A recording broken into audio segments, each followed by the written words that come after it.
with the bestie queen. What's up? You know what I'm saying? The duo y'all been missing. You know what I'm saying? Where it all started from.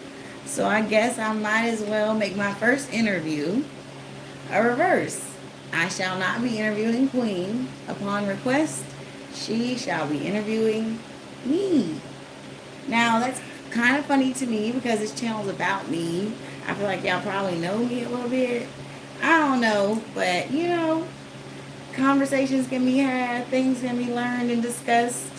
We're open. That's the whole point of this platform, to have real conversations, to learn real shit about life, about each other, about shared experiences, about shared growth, about shared pain. So, you know what I'm saying? Let's share. So I'm kind of nervous. So we're just gonna see how it goes, guys. All right, here we go. Take it away, Queen. Okay. Man. What's up? I'm Queen. Y'all probably know my voice. Ain't really seen my face in quite a while, but um, nothing about me, everything about you. So first of all, go ahead and introduce yourself to us. Oh, okay. Sunshine got us in the building. Okay. You know what I'm saying? You know what time it is. You know who I am. Miss Fever, baby. Miss Fever Benders. Let me be clear. Benders got us in the building. You know what it is. I'm the most known unknown in my 3-6 voice. You know me. You love to hate me. You hate to love me. All of that. I'm gonna pop my shit. No, my booty is not big as my attitude. What that mouth do cause problems and eat good food. You know what I'm saying? That's who I am. I'm a mother. I'm a friend. I'm a wife. I'm a complicated, simple soul. I'm perfectly imperfect.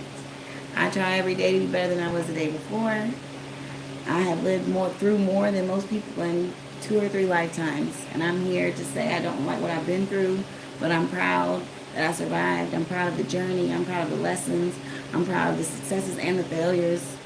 I'm proud to see tomorrow and every other day that God gives me. I'm just here, y'all.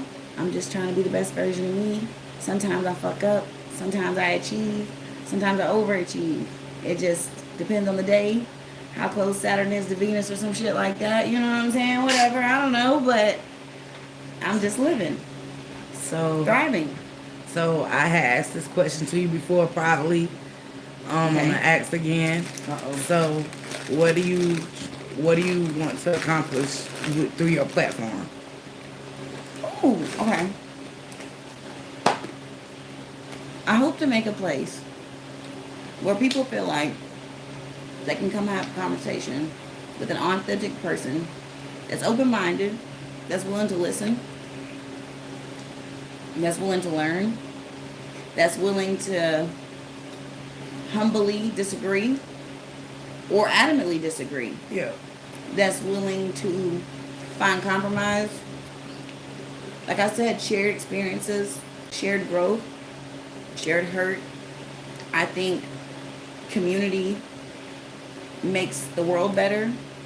And in this social media day and age, it feels like there's a lot of fake and shallow, and we're not teaching anything. We're not absorbing anything valuable. It's a lot of shit being absorbed, but I don't know how valuable it is. I don't know what we're teaching. And so I come from a nation that says each one teach one. So if at any point, anything I talk about, any experiences, any hopes, any ambitions that help someone in their path, deters someone from a bad choice, you know what I'm saying, lets them know that they're not alone in their pain and grief. If I just help one, and then that one person isn't able to help someone else, then that's all I really hope for. If it pops and it's a place where it's a large community of all of those things, then of course I would be super grateful, super, you know what I'm saying, proud. But I just am hoping to shine a little light on authenticity, genuine people, genuine stories, genuine paths and lives, and knowledge and wisdom. That's it. I hope that was a good answer. That was a great answer. Okay, all right. It was better than the first one. Was it? Okay. Yes. Okay. Yes. Okay. Okay. Don't mind me, because my mind be doing a whole bunch. Next question. Okay. If it was one thing as a however old lady you are, 40, big 40 in the house. if it's one thing as the age as you are now, what would you tell your 14-year-old self? Oh, shit. Now, first of all, can we get a story? Backdrop. What was you Okay. doing when you was 14? oh Great my God. question. Okay. Okay. What was I doing at 14? What was you doing when you was 14? And then what would you tell? I had already joined the gang. I had already been shot. I had already been living a very fast life. So, and kind of a double life because, not kind of, definitely a You was double living life. a double life, yeah. Because I was living the street life and then I was going home to the suburbs and hiding my money and hiding, oh my goodness, just hiding everything. Successfully, like balancing school and all this thugged out shit that I was doing. And encouraging my friends to join. If I'm honest, I was not the friend that was deterring people. I'm like, yeah, come on. Yeah. So don't be misled, because I misled some people back in the day, and I respectfully apologize. But so if I could tell that girl something, oof. Tell the truth. What I tell her? Slow down. What are you doing? You're running so fast. You moving so fast. And if you take the time to slow down, it might come together better. But you're such a bull and you're so stubborn right now. You just running through shit. You just running. And some of it's going your way and some of it's not. But you just can't see that right now. And I wish you could slow the fuck down. That's what I would tell 14-year-old me. Yeah. Yeah, for sure. What about the fact that you was hungry? No, because by then, no. I wasn't hungry no more. No, all that, I told you, all that stopped. When she locked me in that closet, bro, all that stopped. That's when I, like, fully embraced, like, the opportunity that niggas had been, like, come here, and I'll put you on. And I had been like, no. I came about that closet. I felt like she tried to kill me. The streets. I got down. I got a street family. I eat. Bitch, I earned my stripes. I eat. I'm straight. Oh, it's dangerous. It's dangerous out here. Y'all stay dangerous. But, yeah. No, bitch, I ate. That was the least of my concerns then. Then it was about not getting caught. Don't get caught in the twist. Don't get caught up. Don't get jammed by these folks. Don't let the ops catch you, bitch. Don't get caught. Don't let this bitch find out what you're doing. Like, what? Yes, Lord. No. Don't get caught. That's that. No, it wasn't about hungry no more then. When I was doing all the little scamming and shit, I'm 9, 10, and 11 doing that. I'm hungry. Yeah, but no, once she locked me in that closet, I was 12, bitch. That was it. No more hungry. Because I fully embraced the street. I told you, I felt like I was at a crossroads. Like, what is it going to be? She's trying to take me out. They say come here and they're going to take care of me. And they did. But, everything come at a cost. Okay. If it's hard question. Okay. Ooh. If it's one thing that you would tell Sally now, being that she dead, and if the energy don't never die, and the spirits could watch over us and see us and this and that, right now, what would you tell Sally? Oh my God, hold on, let me think about that. In spirit form. And for y'all don't know, that's her stepmother. I say stepmother, but adopted mother. Mm-hmm. They her family, but they not her family. What would I tell Sally? In spirit form? She a ghost? No, if she was here right now, Oh. no, like thinking in your mind, thinking that maybe, like my grandma could still watch over me right now. That's what I'm saying, but she a ghost. No, but she here, like she here. But as a ghost, though. Not like she here as a person? She here as Sally. Okay. Oh, if I got to see her in person? What would you say? You ugly. You sure is ugly.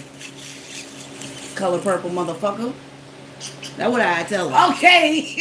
Nah. Now if she was a ghost, I'd say something else. The other question is. The other question is. What would I say if she was a ghost?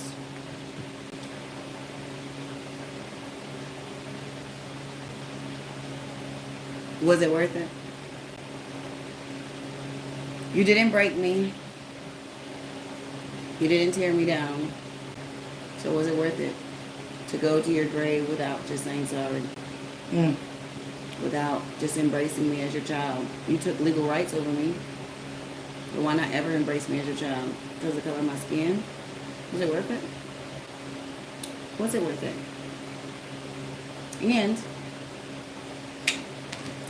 are you hot down now? I'm just playing. I don't know where she's at. I don't know where she's at. God forgives. So that's his job. But I don't know where she at. Ain't for me this time. I'll play my role. That's it. She know not to let me see her in the final days. I was gonna come to that deathbed and read her ass like a long scripture. Look at you, Tink Tink. All you have. Damn, you more pale than normal. You alright? You need some juice? You can't drink no juice. That's fucked up. I hate that for you. I'm gonna drink this juice though. Same question. Same question, different parent. To John? Yes. Oh my God. Same question, both ways. If he was here right now, what would you say to him? And then in the spirit, what would you say to him?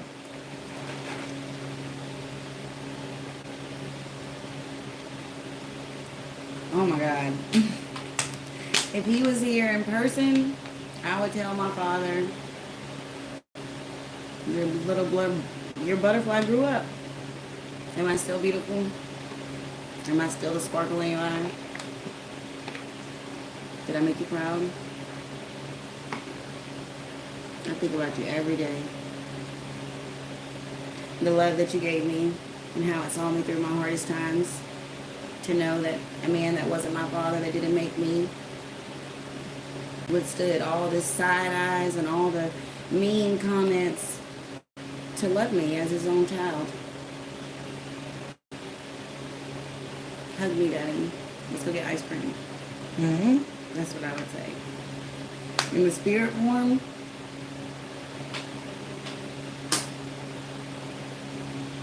I would say, I know you never left me. I always felt you.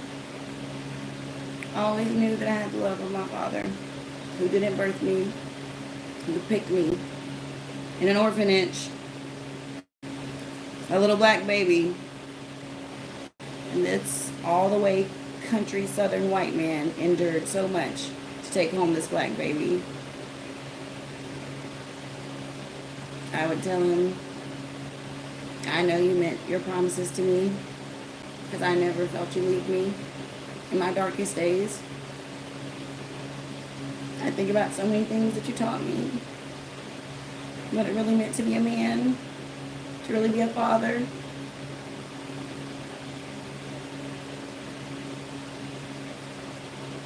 I hope you see yourself in my sons, because they do things that remind me of you. They spit on each other and wrestle each other, just like you. So gross. So gross.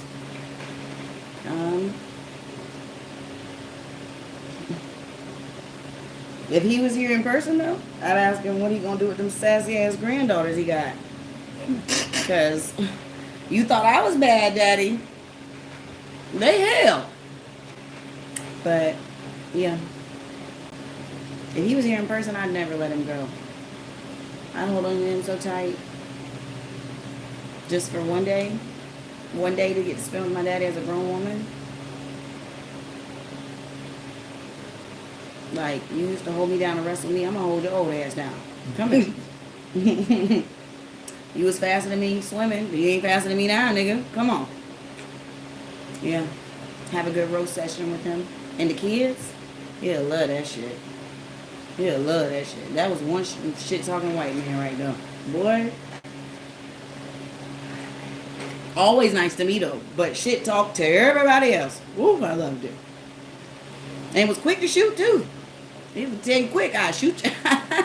And always had a gun. Pop out. John Wayne on that ass. Yeah. He really showed me more than anything, like looking back, right? So like as a child, not understanding a lot of things that happened, but looking back as a grown up, like especially once I had my own children and like understanding the burden that he took on, right? To adopt a child that wasn't the same race as him, like that also came with these older siblings, that and all these challenges, right? Like behavioral challenges, like acclimation challenges, you know, family, then his family is not on board. And like, and there's all this subliminal like racism and then going out in public with me. And because my dad took me everywhere with him. I mean, every fucking where. The hardware store, the feed store, like, nigga, we were everywhere together. And I would see how people would interact with him when they saw him and say, like, this is my daughter. And I would also see, like, how very protective he was. I didn't really know why they were acting that way. Because I told you for a long time, I didn't really know, like, oh, black and white was a thing. I just thought we looked a little different. Yeah, so, truthfully, it took me being grown and, like, experiencing my own racism and then being able to have the hindsight to, like, look back and be like, damn. Like, people were treating him away. People were acting away. And, you know, and he would be quick to, you know, like, say something to somebody or, like, we'd leave. And he would always, like, reaffirm me, though. Like, I think that's why I like compliments so much. Because he always, like, you know, and you're just beautiful. And you're just perfect. And you're just, like, and I just assumed he was just telling me those things. I'm like, you're a great man. You just tell me all this wonderful stuff. I just love you so much. Like, but knowing now, like, it would be after we just left from somewhere and somebody like, that's your child? But I didn't. And he'd be like, yes. And he would say it so proudly. So I just was like, yeah, that's my daddy. And he's like, but now I know, like, oh, they were being mean to him. They were being mean to me. But I'm a kid and I didn't know. So understanding that he took on that burden, like, effortlessly, and was so proud that I was his daughter, and always stuck up for me, and always went to bat for me against his own family. Like, so that really held me through those times when I was, like, alone. Maybe that's why we soul sisters. Yeah. Because I got that exact same with your phone. Experience, yeah. And but it does something to you, right? Because it lets you know that if this person can pick you, that didn't make you, and love you, and go against their own people for you, their own blood for you, like, damn, love must be an all-encompassing thing. Because why else would they take on that burden? Why else would they take on that challenge? Like, fuck that. Especially if they got their own children, which I get it. John didn't have his own children, but, like, you know what I'm saying? Your stepdad had his They own was children. after me, though. Yeah. But, so I'm just like... And then, to think about it, like, sorry to cut you off. When I think about it, like, how that love could have changed. Because now you got your own kids. You know what I'm saying? But it didn't. Yeah. Well, for me, like, having that took me through my hard times. But, like, now, right? So, like, we're always growing. We're always changing. You know what I'm saying?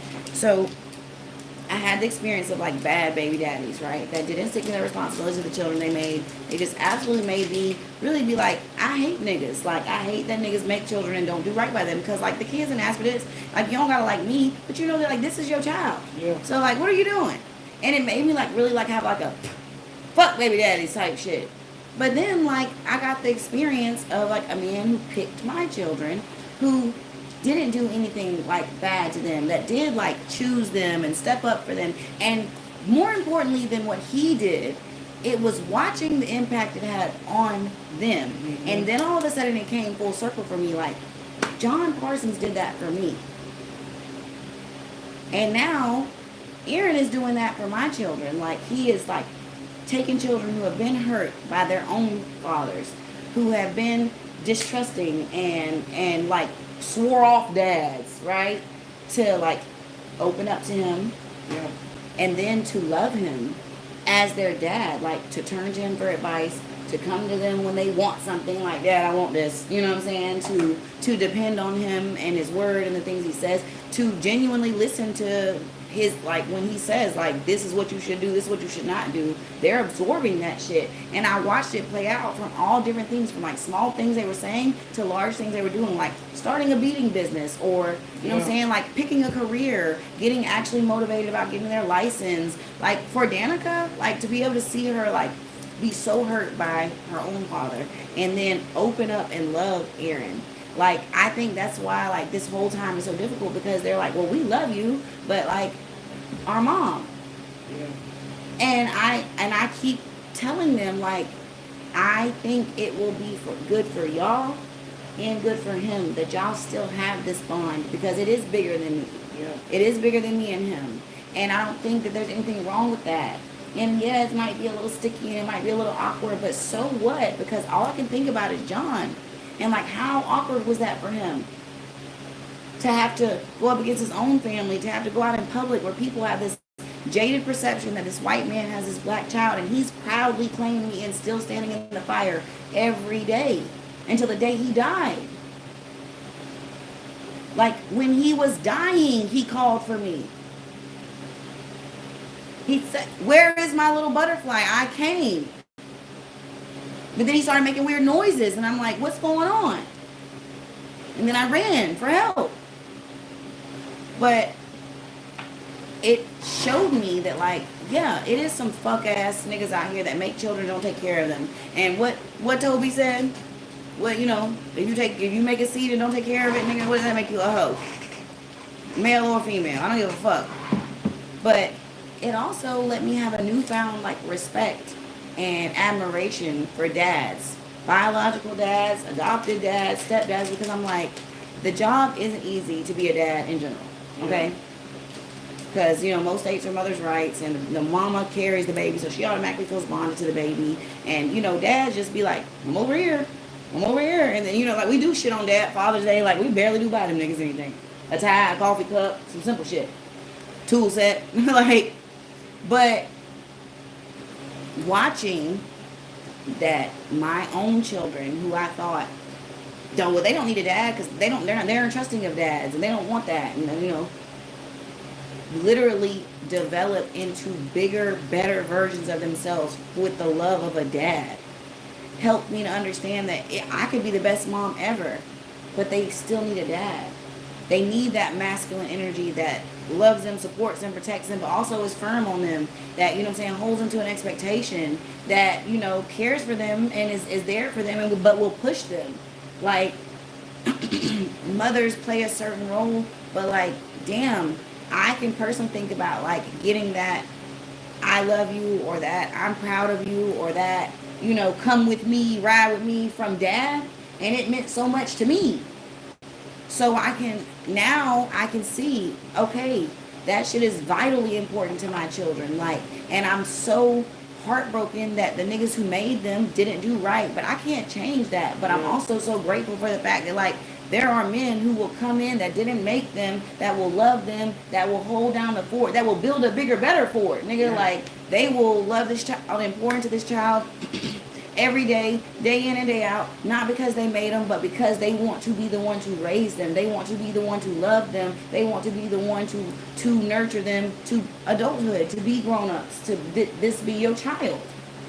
And I'm so grateful for that, because in the same way I think, you know, like, you can get mom energy in all different forms, I think, like, you can get dad energy in all different forms. I think it's so valuable, because look what it did for me in my dark times. And I can't say I know the path my children will be on for their whole lives, but I know that it might not be a they need a mom situation. It might be a they need dad situation. And I hope that they always have this man to be that dad for them, because it was invaluable to me. And I can imagine if my dad didn't die when I was so young, what it would have done for me to be a grown lady now and be able to call my dad just for a late night conversation, just to come pick me up, Dad, I'm too drunk.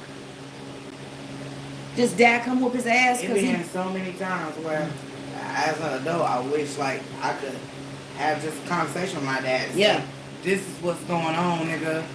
I need you to tell me, like, what to do. Tell me a story about some random ass animal, and this don't even make sense. But when I think about it, it'll click to me. Like, the dad nigga was not talking about. He was not talking about gorillas. He was not talking about random cage animals for no reason. He trying to teach you something. Yeah. And when I'm maybe a little older and out of that situation, I'll think back and be like, the dad logic be logicking though. Like, look here, real shit. The sports analogies, like the hunting, fishing, like, you know what I'm saying? Like, bruh, the dad logic be logicking. I don't know why, but it fucking does. And the dad jokes, they gonna sell every time. I love a good corny dad joke. So I think as part of my platform, I will shine a light on dads and the important role that dads play in the community in general, but especially in the black community. Because why are we not advocating that dads are so important? I personally am a grown woman that can say I had a dad for a certain number of years in my life that was not my dad, that was a white man, that did not produce me, that changed the course of my life. And I literally am here to tell you that the love of a man changed the course of my children's life. I see different versions of them today than they were when we met this man 5 years ago. Like, and it's invaluable and it's irreplaceable. And so I'm gonna advocate for dads. I'm gonna advocate. It's almost Father's Day, so I'm gonna do it on these episodes. But also I'm gonna make sure to constantly remind that dads are fucking important. And whatever form they come in. And I think the narrow version that, just DNA daddies count is some real bullshit. Because honestly, if this man feels entitled or driven or drawn to love, like I said yesterday, community children, or, you know what I'm saying, adopted children or stepchildren, that should happen. More men should be comfortable giving and pouring into those children. Because I think what you pour into the kids, you'll get back time 10. No, you'll not get back, let's say financially, but you'll get back character building, love, respect, admiration for the rest of your life that will fuel you for your life. I think that's a wonderful thing, and I'm here to advocate for it. So, yeah, that part. Any other questions? I got one. Nope, but I got some comments. Okay. Not about what you said, but about the dad thing. Yeah. So I'll say being a person on both sides, I'd say I can definitely see where having my dad, the dad that had me, not like birthed me, but having my dad, I know that it made me a different, like, and I know that it changed my thoughts, like, and like I said, being an adult, and looking back, I know that decisions that I made, even as an adult, like, I would have made differently if I had the influence of your dad, it in some kind of way. And also, like I said before, having a dad that's not present. He alive, he not present, and how that makes you feel changes you too. Yeah, it does. Yeah, it does.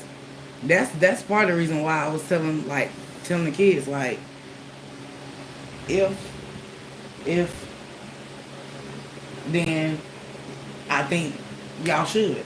Well, that's what I'm saying, because like for Danica, for Meme, like, y'all got a daddy who's alive, but he's absent, and he's chosen to be that for years, and even now, yes. So like, if this man loves you and you love him back, let him be a dad. because I think it will forever give you something. I think it will forever give them something, because I know the damage that it's doing to know that you have a dad somewhere that just isn't doing nothing for you, doesn't give a fuck about you. Like, that's hurtful, because I already watched that with Alex and Alana before their father passed. Like, knowing that he was out there, that he had other children, and then he just wasn't doing anything for them, it hurt them. I watched it. So I'm like, and there was no stand-in for them at that time. So, like, there just was hurt. So I'm like, in this situation, like, let Aaron love you and love him back, because y'all already love each other, and don't let this thing and the way you see this relationship affect that you guys love each other, and that's a wonderful thing. And it should remain that way, even if it's difficult, even if it's hard, because dad, because like you say your choice would have been different. I know for a fact that, like, I don't think I would have been a stripper if I had my dad. Definitely not. And the shit that she did to you, she never would have did if your daddy hadn't died. Oh no, never. Exactly. Never. I truly, on a level, feel like she killed him because he kept saying he was gonna leave if she didn't stop certain things, and then all of a sudden he dropped dead. So that's a story for another day. And that's the kind of shit that'll make you die of some long-term diseases and shit. You know what I'm saying? So, like, it was fucked up, but I do know that, like, if John Parsons had lived, oh, my whole life would have been different. I believe my dad ain't died when he did. Like, I know certain things would have not been, if I never would have even been in that place to meet that person. I never would have joined the gang. Like, my whole life would have been different. My whole life would have been different. And that's a good reason for daddies to stay in kids' lives. Yeah, for real. As long as you can. Like, whoever watching, like, you got kids, fight for that. Yeah, fight advocate for that. for your visitation. They Fuck need just you. child support. Advocate for your visitation. Spend the bread. Advocate for your visitation, for your rights. Because I can say, as a grown-ass woman, 40 years old, big 40 in the building, if I had a dad, I never would have been a stripper. I don't know what she talking about. She know. I got a birthday coming up and I'm not turning 40. Yeah, she a little younger than me. No, hell no. We the same age. I am a little younger than you. So see, that's the truth. About 2 months. About 2 months. No. Don't tell him that. She a little younger than me. This a young whippersnapper. Yeah, two fucking months. And about 13 days, exactly. She a young whippersnapper. She is still a little wet behind the ears. Don't worry about it. And I might be. Don't worry about it. I'm an old lady. I'm an old dog out here. I'm a dog, right? I'm just playing. I'm a cougar. I'm a cougar. I cannot. I don't want no y'all young people. Listen at me, y'all young people. Just make me tired watching y'all with all your TikTok dances, and you just jump around. Y'all talking a language I don't understand. She lied. You're yeet.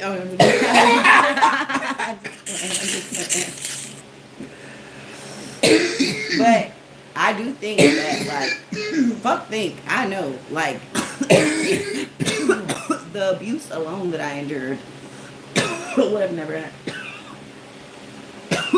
I watched John Parsons beat up some of his own family about us, about me in Virginia.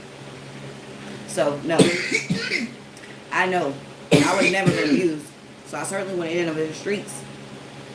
I wouldn't join no gang. I wouldn't have got shot. I wouldn't have been no stripper. I was a stripper by 15. That would have never happened. John would have broke my back. For real. And told him some bullshit happened. And while I was in that little thing healing, he would be like, now next time, don't make me break your back no more. I just, because he was the best, like, he had the best energy, but also, you knew not to play with him, though. Like, and anytime I seen him get turned up, bruh, it was scary. Because he was a tall white man, so he had that little mustache. a little dazzle do in the front. A little part back here, you know, had a little, I don't know if you call it a bang, but it did hang down here. Mm-hmm. But he was tall when he stood up and he stopped smiling. Oh, you knew. Like, oh. And he get up on the ass. And I told you, he was quick to shoot. All the time. He's always going for his guns. That's probably because he was in the military. So he's like, bitch, I'll shoot your ass. Yeah, but he was the best. Like, I watched him build a whole deck for, like, the pool. He let me help. I wasn't even helping. He just let me do shit. He bought me a whole tool set and, like, a garden set. He just let me dig holes around the yard. Holes that he used to fall in. And he was like, damn it, you dug another hole? And I'm like, yeah. He like, we're going to plant something. We never plant anything. He just go back and fill the holes. Just let me dig more holes. I got stung by that wasp that day. That man freaked out. That's when that's the only time I seen him cry. Ever. I got stung by that wasp and I started swelling up and he didn't know what to do. And then he gave me that medicine, the Benadryl, but it was cherry flavored. And so then my tongue started swelling and he didn't know what to do. He was freaking out. And then he started to cry. But the lady down the street was the nurse. She gave me an epi shot. Yeah. But, oh yeah, my whole life would have been different. I don't even know if I would have had this many children. Or been married. Like, because at this point I've been married multiple times. John would have never went for that. Y'all probably would have had to give him a dowry or something to get this goddamn daughter from him. What you bringing to the table? You got land? You got a trade? What's your credit score? John didn't play. He was such a like, he was a vibe. He was just such a vibe. Like I remember like at his funeral, like all his battle buddies and all like people he worked with ever in life came. Ever in life. Hear me what I'm saying? Every job he ever had, like people like, I know John from back in, I'm like, God damn, y'all came all this way for a funeral. And that's when I really absorbed like the greatness of the man. When my dad died, a bunch of people came, the whole place was filled up with stuff, with people. Yeah. But we was crazy. And I was like, I don't know none of these people. Who is these people? I ain't know a lot of people neither. But I couldn't help but, first of all, I think it's why I love stories. I heard so many stories about my father over them like next couple days, that week after he died, and everybody was coming to the funeral, to the house. And I'm like, this man was fucking awesome. Like, and I don't know if they was exaggerating the stories just because he was dead, but nigga, there's a lot of people telling stories, and they all great stories. And the one nigga, the main character, yeah, John Parsons. I'm like, this nigga was a superhero. They talking about how he saving people's lives, how he saved people's house from burning out, how he saved this nigga from drowning, how this nigga car was on fire and John flipped the car. I'm like, oh, whoa. Both of my daddies was gangsters, so let me not talk too much. You're a big gangster, But also, I ain't gonna lie, he told me he never wanted that for none of his kids. At least none of his kids is. So he succeeded. At least none of his kids is, but also he was. That's why I never let none of mine. Like, nigga, stay away from the streets. The whole point is to break the cycle. And I'm so grateful that, like, I did break the cycle about a lot of stuff, and I'm hoping that I can maintain the cycle being break. That, like, my children will have a father to the day they die. Like, I hope. Because I feel like they deserve that. Yeah. It shouldn't be determined, like, if I'm not shit, or if even their biological daddies ain't shit. Like, won't this nigga love and pick them forever, and they allow that and have that for themselves? Because I think it's, like I said, I think it's invaluable. I think having that person you know is in your corner, that man, that role model, that figure, that, like, yeah, my whole life would have been different. So, yeah, I hope they have that. Because shit fucking right. Have a nigga that the niggas got to meet before they come around for them girls. That definitely changed things. have a man telling you better be saving your money and you better be buying you a house, son, and you know what I'm saying, like telling some real niggas, we tricking on you with these hoes now. Some shit you ain't gonna listen to for your mama. Yeah. You know what I'm saying? You better learn the motherfucking trade, nigga. Like having your daddy push you in that way because he's a man and he can relate. I think that's an invaluable thing. And I watch the value of it in my children, like make them bloom, right? But I also feel like that energy has to stay around for them to continue to be nurtured in that way. Because if they have it and they lose it, what kind of damage is that gonna cause? More hurt that I can't do nothing about. So, yeah, I'm here to advocate for dads. Yeah. Because I guess, what they say, all strippers got daddy's issues. So, that was 100% my case. 100%. I definitely was in there twerking for tears because I ain't had no daddy.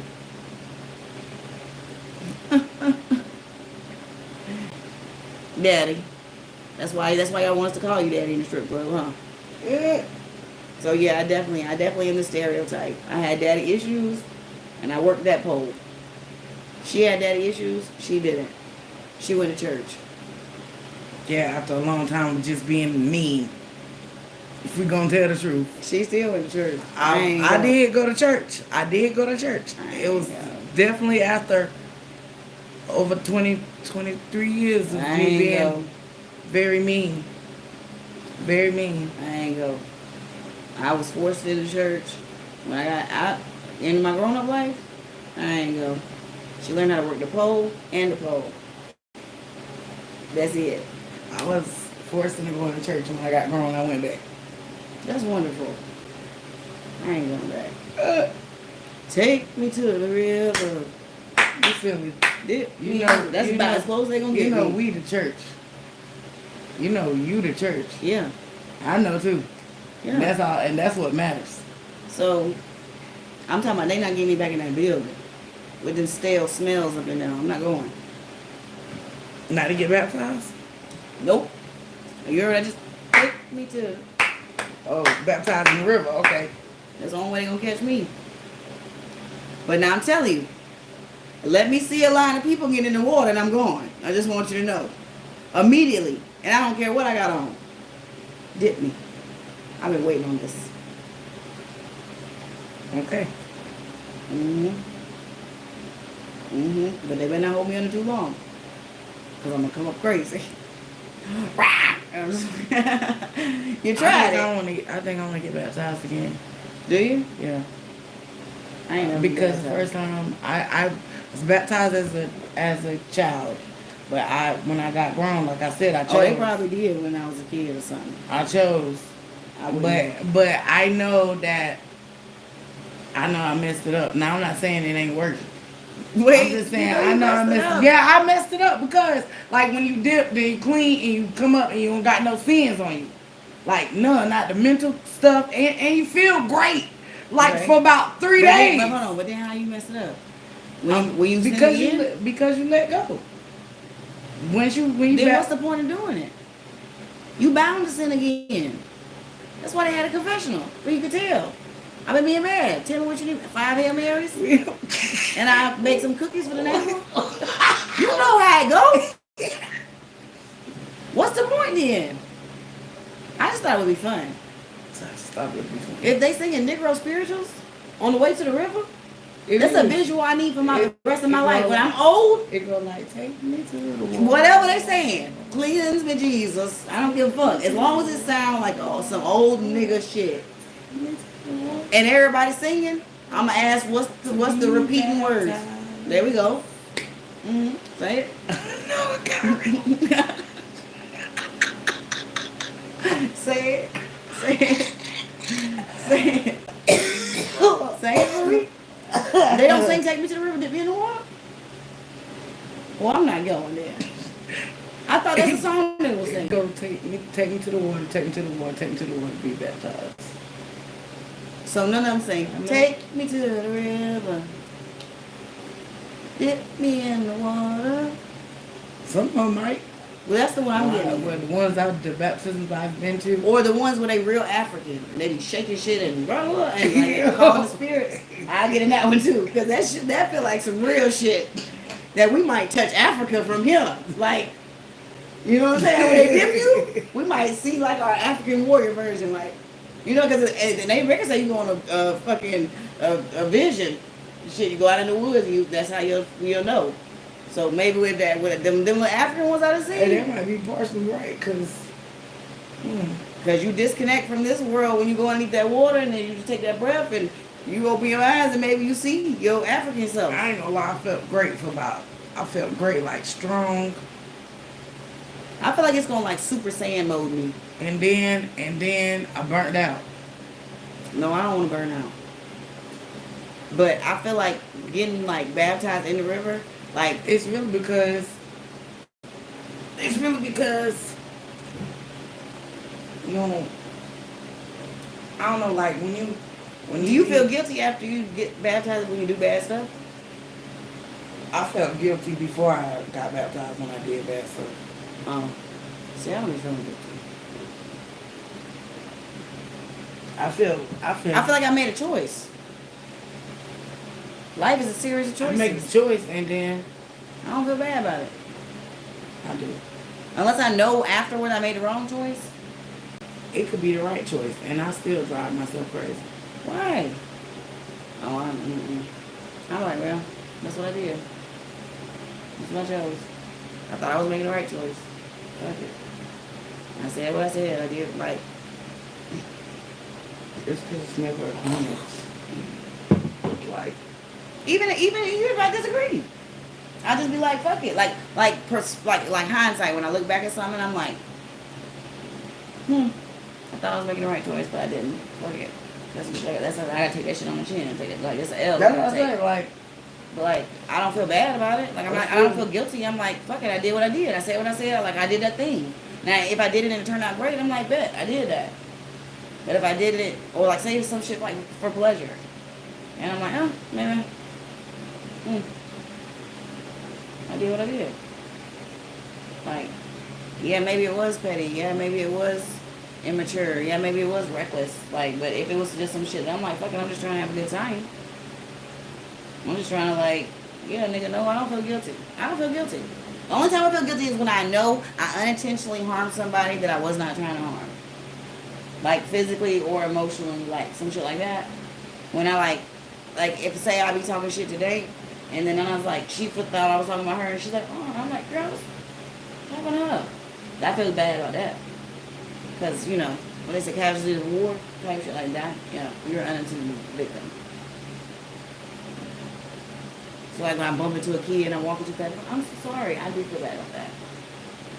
But like if an old lady give me sass in the stove and I give her sass back, I don't feel bad about that, bitch. Who told you this was that? I never said that. Move around. I don't know. I don't be feeling guilty. For what? As life is a series of choices, we all understand the choices. And sometimes we make the right ones, sometimes we make the wrong ones. But after they're done, they're done. Can't change it. The only thing you can do is decide how you're going to move forward. The only thing you can do is change what you do tomorrow. Like, you cannot change what you already did. Like, you can be accountable. You can own up to it. You can try to correct it when you go forward. But you can't change what already fucking happened. None of us figured out how to do that. But if y'all do, inbox me. Y'all know how to fix some shit. Definitely. Like the Men in Black little erase minds or some shit. You fucking right. I'm about to start zapping motherfuckers tomorrow. For sure. Anybody that ever owed money? I'm freaking dead.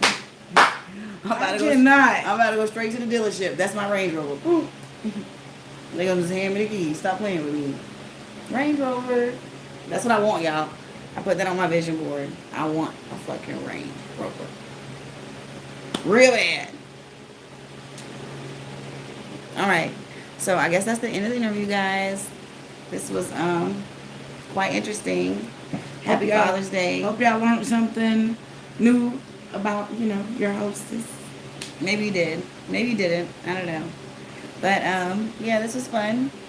Yeah, next time I'm definitely interviewing you. I got all kind of questions. I got all kind of questions. all kinds. I'm just playing. But I ain't. I do got some questions. I'll take the interview. I'm gonna tell the truth too. Oh, period. Yeah, this whole time I've been lying. I'm just playing. It's the truth. It's my truth. I try to give you guys the truth, the honest me, the authentic me, the genuine me, the good, the bad, the ugly. This is me. This is my story. This is my life. This is my lessons. These are my wisdom. These are my flaws. These are my successes. It's just me. So, hope you guys enjoyed. Y'all saw her almost put me in the nose with her nail. I'm sorry. It was about to stick it all the way up my Did I? nose. I'm sorry. Love you guys. Love you, darlings. How you fucking with a real one?